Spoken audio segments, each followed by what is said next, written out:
এখন দুর্গা প্রতিমা বানানো চলছে, পুয়াল বাঁধা, মাটি দেওয়া, তার মধ্যে চাপটা দেওয়া, এগুলোই চলছে আপাতত। জলপাইগুড়ি শহরের বিভিন্ন কারখানায় এখন শিল্পীদের ব্যস্ততা তুঙ্গে। সামনেই দুর্গাপুজো, কাজেই ব্যস্ত গোমস্তাপাড়ার একাদশ শ্রেণীর পড়ুয়া শুভজ্যোতি পালও। প্রতিমা গড়তে গড়তে এই শুভজ্যোতি জানালো, আমি ছোটবেলা থেকেই মূর্তি গড়ার কাজ করছি, এতে বাবারও অনেক সুবিধা হয়। ভবিষ্যতে সরকারি আর্ট কলেজে পড়াশোনা করে একজন শিল্পী হওয়ার ইচ্ছে রয়েছে বলে জানালো। এই মুহূর্তে শুভজ্যোতি 4টি একচালার প্রতিমা গড়ার কাজে হাত দিয়েছে। পাশাপাশি একটি বড় থিমের প্রতিমার কাজও শুরু হয়েছে। বাধা ধরার সময় না থাকলেও প্রতিদিন স্কুল থেকে ফিরে প্রতিমা গড়ার কাজে হাত লাগায় সে। ঘণ্টা দেড়েক কাজ করার পর ফের তাকে টিউশন পড়তে যেতে হয়। স্কুলের পাশাপাশি 6 জন গৃহশিক্ষকের কাছে নিয়মিত যেতে হয় জলপাইগুড়ির জেলা স্কুলের এই পড়ুয়াকে। তবে এই কাজ তাকে কোনো চাপে পড়ে করতে হচ্ছে না। শখের বশেই 5 বছর বয়স থেকেই এই কাজটি করে সে। সে গোমস্তাপাড়া কর্মকালীন। সে পড়ো কোন ক্লাসে পড়ো? আমি ক্লাস 11-এ পড়ি, জলপাইগুড়ি জেলা স্কুলে। এখন যে কাজটি করছো এটা কি করছো?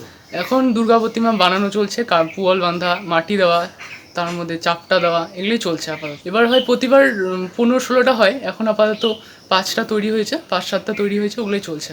আবার তৈরি হবে। নিজের হাতেই সব করছো? হ্যাঁ, নিজে হাতে করছি, বাবা আছে, বাবার সাহায্য নিয়ে করছি।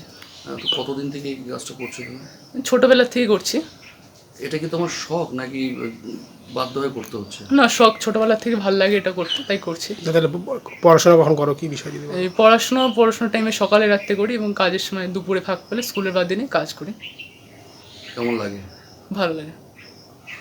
আরও নতুন কোনো পরিকল্পনা রয়েছে যে এরকম কোনো প্রতিমা বানাবে, কিছু মাথায় চিন্তা এরকম কিছু আছে? হ্যাঁ, এবার একটা মডেলের প্রতিমা হবে, দুর্গা প্রতিমা, সেটাই চলবে, কয়েকদিন পর বানানো শুরু হবে।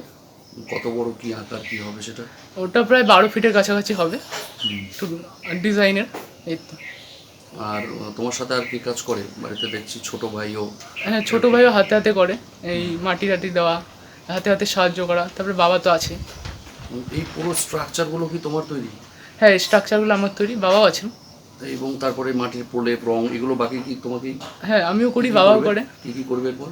এরপর এগুলোতে আবার উপরে আবার আরেকটা করে আরেক প্রলেপ মাটি দেওয়া হবে, তারপরে হাত মাথা লাগে, তারপরে বাদ বাকি ঘষা মাজা করে রং করা হবে। না, এই যে মানে তোমার মানে যে ধরো বন্ধুরা ধরো এই সময় ধরো খেলাধুলা করে বা মোবাইল নিয়ে, সেই সময় তুমি এই ধরনের কাজ করো, কেমন লাগে, কি বিষয় বলবে? আমার ভালো লাগে এটা করতে। বন্ধুরা তো মোবাইলেও ব্যস্ত থাকতে দেখা যায় অনেকেই। হ্যাঁ, সেই ব্যাপারে কি বলবে? সেই ব্যাপারে বলবো, তারাও যদি একটু সব বিভিন্ন রকমের কাজ টাজ করে, ছবি আঁকা টবি আঁকা, তো তাদেরও ভালো লাগবে।